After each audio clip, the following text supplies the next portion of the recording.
Alhamdulillah, salatu wassalamu ala Rasulillah. Kita masuk pada halal dan hukum isbal. Dari Ibnu Umar radhiyallahu ta'ala anhuma, beliau berkata, Rasulullah SAW bersabda, la yanzurullah illa man jarra thawbahu khuyala. Allah tidak akan memandang orang yang menggeretkan pakaiannya karena sombong. Muttafaqun alaih, Imam Bukhari dan Imam Muslim. Lafaz Nabi man jarra thawbahu, orang yang menggeret pakaiannya. Thawb, pakaian bermakna umum, kullu ma yulbas, setiap yang dipakai. Oleh karenanya mencakup sarung ataukah celana ataukah jubah ataukah pakaian apa saja yang dipakai, dilarang untuk dipakai sehingga panjang dan tergeret di atas sana, dilakukan karena sombong. Orang yang melakukan demikian, la yanzurullah, Allah tidak akan melihat dia. Dan dalam riwayat disebutkan yaumul qiyamah, Allah tidak akan melihat dia pada hari kiamat, yaitu Allah tidak akan melihat dia dengan pandangan rahmat, Allah tidak akan melihat dia dengan pandangan kasih sayang. Padahal kita tahu seorang pada di hari kiamat kelak hari yang sangat dahsyat, hari yang sangat mengerikan. Seorang sangat butuh dengan kasih sayang Allah, seorang sangat butuh dengan rahmat Allah Subhanahu wa taala. Orang yang isbal karena sombong akan tidak dipedulikan oleh Allah Subhanahu wa taala. Ini dalil bahwasanya isbal karena sombong merupakan dosa besar. Adapun yang berkaitan dengan hukum isbal, maka jika isbal dilakukan karena sombong, maka ini disepakati oleh para ulama keharamannya, ya, karena ada sombong dan diharamkan oleh para ulama dengan kesepakatan para ulama. Adapun jika isbal dilakukan tidak karena sombong, hanya sekedar mungkin ikut gaya berpakaian namun tidak ada niatnya untuk sombong, maka ada khilaf di antara para ulama.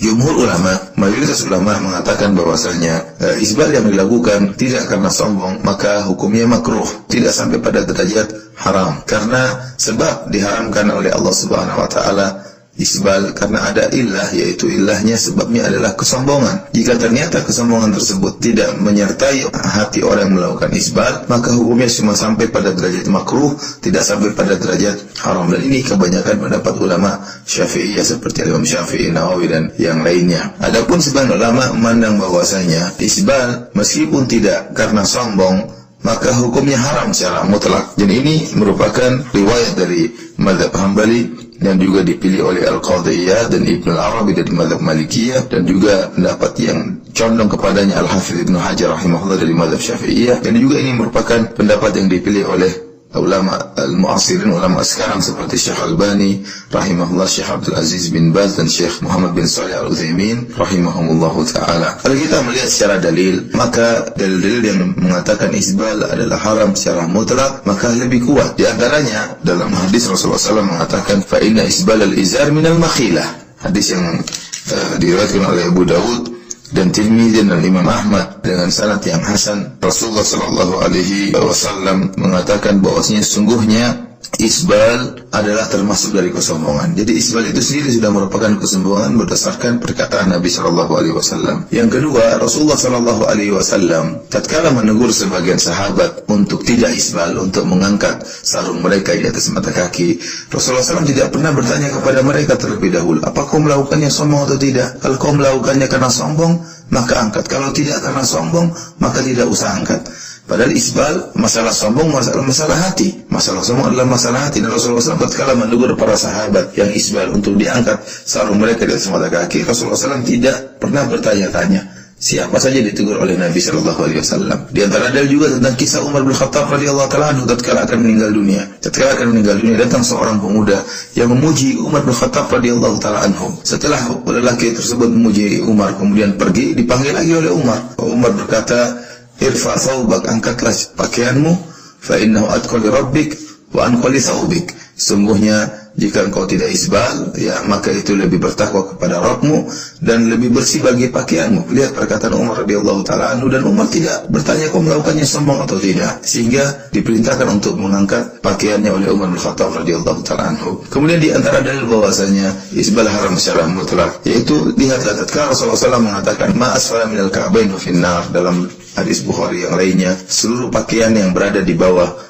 mata kaki maka di neraka jahanam. Hadis ini dipandang keumumannya bahkan oleh Ummu Salamah radhiyallahu taala anha, seorang wanita istri Nabi sallallahu alaihi wasallam. Mereka khawatir tatkala mendengar hadis ini, mereka khawatir para wanita terkena ancaman ini. Padahal kita tahu para wanita tatkala mereka isbal sama sekali bukan karena sombong, tetapi karena dalam rangka untuk tertutup aurat mereka. Namun mereka tatkala mendengar hadis ini, mereka khawatir terkena ancaman hadis ini, setiap yang di bawah mata kaki di neraka jahanam. Maka Ummu Salamah pun menanyakan hal ini kepada Nabi Shallallahu Alaihi Wasallam, sehingga Rasulullah SAW mengizinkan dengan mengatakan yudkhina shibran, hendaknya mereka menjulurkan rok mereka sehingga dengan sepanjang 1 jengkal.